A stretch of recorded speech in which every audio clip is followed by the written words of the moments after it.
Okay, so till now we have studied about quadratic equations, right? Let's talk a little bit about quadratic inequations. Situations like these: x square minus, let us say, 3x plus 2 greater than 0 or less than 0, right? These kind of situations, how do we find the values of x for these inequalities? Also, there may be situations like this: x square plus x plus 1 greater than 0, or you may be asked to find x, right? So, these are quadratic inequations which involve some kind of inequalities. Now, there can be these situations. Let us say one of the situations is this: x minus 1 into x minus 4 less than 0. So, one of the ways of looking at it can be that look at this number line 1, 4. So if x is between 1 and 4, x is between 1 and 4, x between 1 and 4, what will happen to these brackets? So between 1 and 4, I mean greater than 1 and lesser than 4. So let us take one such number, 3. So if I put x equal to 3, what will happen to this bracket? This bracket will become 2. And this bracket will give me value minus 1, 3 minus 4. So this bracket is positive, the result is positive, and this will give me a negative result. And then there is multiplication, so positive into negative will give me negative, which is less than 0, hence it will satisfy. So any value of x between 1 and 4 will make one of the brackets positive and one of the brackets negative, because it will be greater than 1 and lesser than 4. So this bracket will become positive and this bracket will become negative, hence it will satisfy the inequality. So if you see an inequality like this, so you can say x is between 1 and 4. Okay, and what are 1 and 4? 1 and 4 are roots of this quadratic, zeros of this quadratic expression here, right? So x is between the roots. And what if it is given x minus 1 into x minus 4 greater than 0? Now look at values beyond 4 and before 1, because these values will not satisfy now. For values between 1 and 4, this expression is negative. So whereas we require something positive here, we require this expression to be positive. So let us look at values beyond 4. Let us take one such value, 5. So if I put x equal to 5 here, this will become 4 and this will become 1. So both brackets will become positive if I take anything greater than 4, right? So both brackets will become positive. All right. For x greater than 4, both these brackets are positive. Hence, x greater than 4 is a solution. Now, what about x less than 1? If I take x less than 1, let us take x equal to 0. What will happen to this bracket? This will become minus 1, this will become minus 4. Again, this will give us positive result. So, for it to be positive, for this expression to be positive, x has to be less than 1 or greater than 4. So, x either has to be less than 1 or x has to be greater than 4.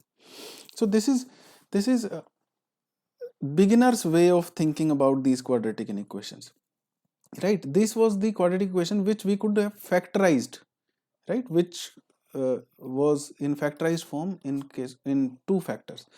And let me give you another scenario, one more scenario, right? If let us say you have got something like this with a negative sign, x minus 1, x minus 5 greater than 0, right? Now can you check these values between 1 and 5?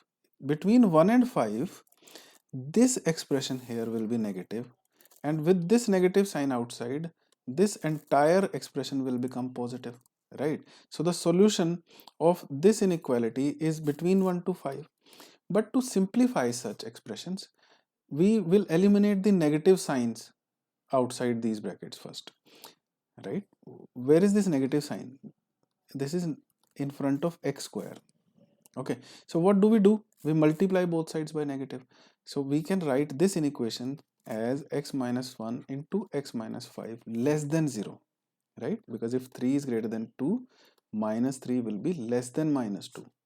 So now you can easily see that x will be between the roots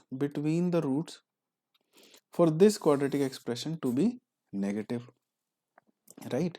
So even if you have got negative sign here, first you can make it positive, and you can say if x is between the roots, or if x is outside the roots in case of quadratic inequations like this. Okay, I've taking this quadratic expression where let us say beta is greater than alpha, right? Think about this number line.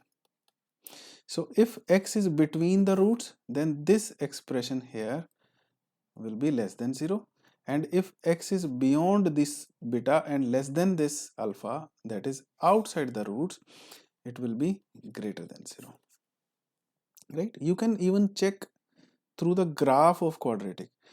If we draw a graph of this factorized quadratic expression, this will be a parabola cutting x-axis at 2 points. And what are those 2 points? These are alpha and beta, right? These are values of x where this expression becomes 0. So these are zeros of this quadratic polynomial. Now look at between, these are values of x, right? This is x-axis and this is y. On y-axis we have got values of this quadratic expression, values. For example, if you want to find value at x equal to 1, what will be that? It will be 1 minus alpha into 1 minus beta. And where will you find it? If let us say this is 1, where will be, if it is f of x, let us say, if I take x equal to 1, where will you find f of 1? You will go to the graph, look at y-axis, right? This value is f of 1. What can you say about f of 1? Is it positive or negative? It is definitely positive because it is towards the positive side of y-axis, right? Above x-axis we have got these y, positive y values, and below this we have got negative side of y-axis, right? So f of 1 is positive if this is 1 and this is f of 1. So these are values. Now if I want to talk about this x here, let us say this is x1, and I want to know the sign of f of x1, right? So I'll go to the graph, look at the y-axis. This will give me f of x1, which is below the x-axis, hence it is less than 0. So anything, if I look at between these alpha and beta, any value of x will give me negative value of y, that is negative value of this quadratic expression. That is, this quadratic expression is negative between alpha and beta. And look beyond beta, let us take this value of x. For this, let us say this is x2. What will be f of x2? It will be on the positive side of y-axis. So f of x2 is positive. So you can say if x is greater than beta or beyond this, then this quadratic x minus alpha into x minus beta will be positive, which we have already discussed through these brackets. Because if x is greater than beta, and we know that beta is greater than alpha, right? If x is greater than beta, this bracket will be positive and this bracket will also be positive. So positive into positive will definitely be greater than 0, right? So greater than beta, if x is greater than beta, it will give me positive value. If x is less than alpha, for these also I'll have positive values of this quadratic expression. So we can say if this is a graph opening upwards, this is graph opening upwards, then x minus alpha into x minus beta. This is obviously graph opening upwards because what is the coefficient of x square? It is 1, right? Because if you multiply these brackets, you will get 1 into x square minus alpha plus beta into x plus alpha beta, right? If the coefficient of x square is positive, it will definitely be graph opening upwards. So in case of graph opening upwards, it will give you, it will be negative between the roots and it will be positive outside the roots. This is something that we have understood. Now in case of quadratic expressions with negative sign in front of x square, right, we have already dealt such a problem that we can convert it into positive sign by multiplying both sides by -1, right? In such a scenario, what we did was we multiplied both sides by -1 and converted into this inequality, which again is a, this expression will again have a graph opening upwards, so we can say the solution for less than 0 is between the roots, right?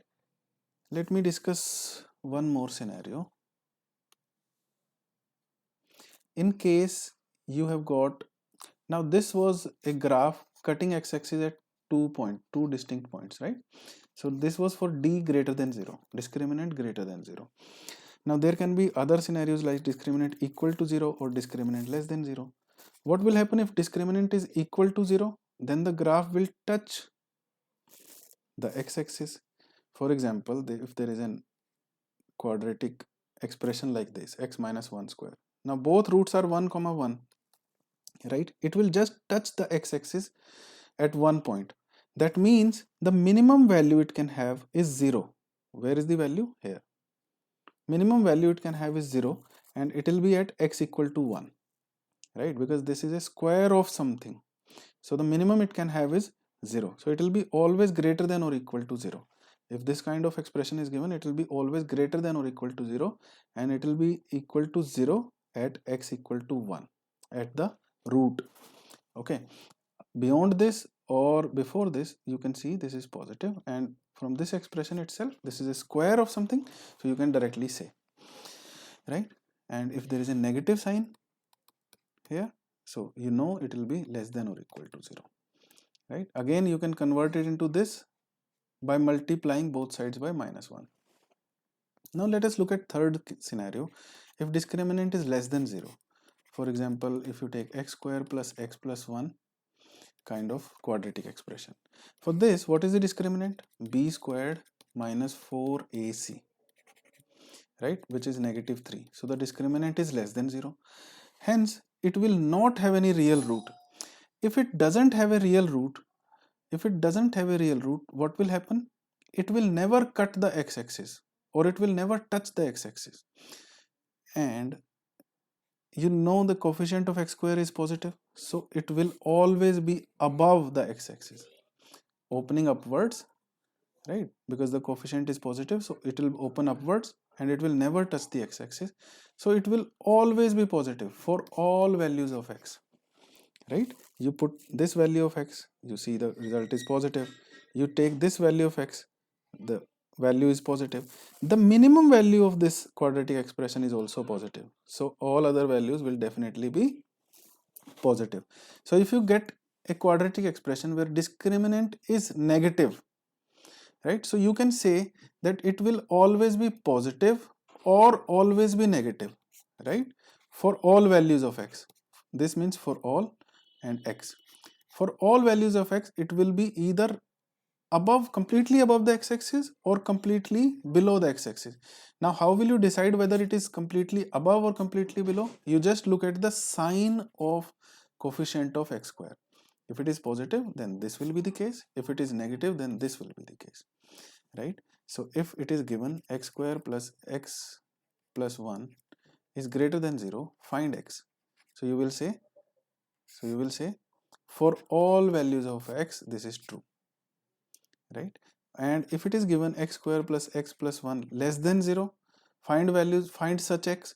You will say there is no such x for which it can be less than 0, because it is graph opening upwards and d is negative, so it will always be, it will never touch the x-axis. I hope I have made my point and I've been able to explain it at your level, at 10th level. I think this should be enough for you to understand about quadratic inequations, right? Let me brief it once again. Let me recap it. If let us say we have got a quadratic equation like this, so two distinct roots, let us say two distinct roots, and let me show you by graph also, right? I am taking only upwards graph. Why? because if you have got downwards, then you can multiply both sides by negative and confirm it.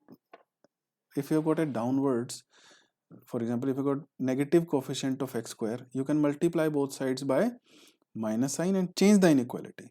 Then you can convert it into an upward graph for the sake of finding solutions. So let us say if x minus 1 into x minus 4 is less than 0, and here let us say this is 1, this is 4, because these are the roots. So I can say between 1 and 4, this graph is negative, or this quadratic expression will give negative values between 1 and 4. So x is between 1 and 4 for this. And if x minus 1 into x minus 4 is, let us say, greater than 0, so I know here it is greater than 0, or it is above the x-axis. So you can say x should be greater than 4 or x should be less than 1, right? On the number line you can see it should be either this side or this side, right? It cannot be 4, it cannot be 1, because at these points it will not be greater than 0, it will be equal to 0. Okay, in case we have got only one root, that is repeated root,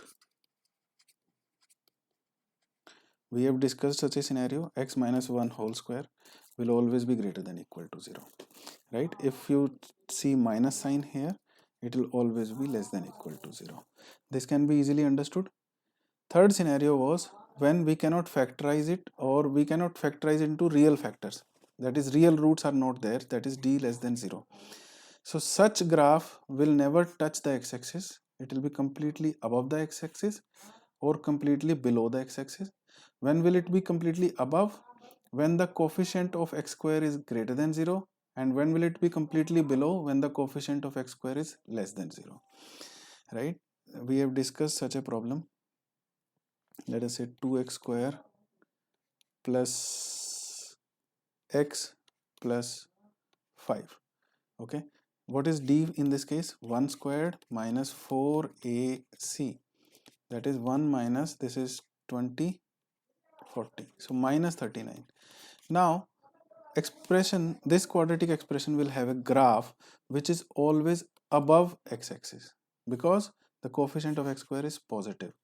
So this expression will be greater than 0 for all x, right? Any value of x, the corresponding y value will always be positive. Okay, and similarly we can talk about its negative, minus 2x square, let us say minus x minus 5. So this will always be below the x-axis, because the discriminant in this case also minus 1 square minus 4 into minus 2 into minus 5. So discriminant in this case will be 1, and there are 3 minus signs, so minus again 40, so minus 39. Discriminant is negative, so this will not touch the x-axis, and a is less than 0, so the graph will open downwards. So this expression will always be less than 0 for all values of x, right? But as I've told you, you don't have to deal with negative coefficient of x square. You first of all convert it into positive by multiplying by negative, right? For example, if you multiply this by negative 1 and change this inequality, you will have this here, right? So you just learn this, and you can take care of this just by multiplying both sides by a negative 1. Alright, I hope I have been able to explain quadratic inequalities a little bit.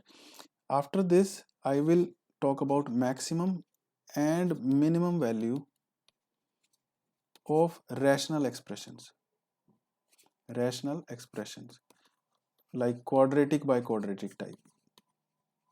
Okay, so let's meet in the next video.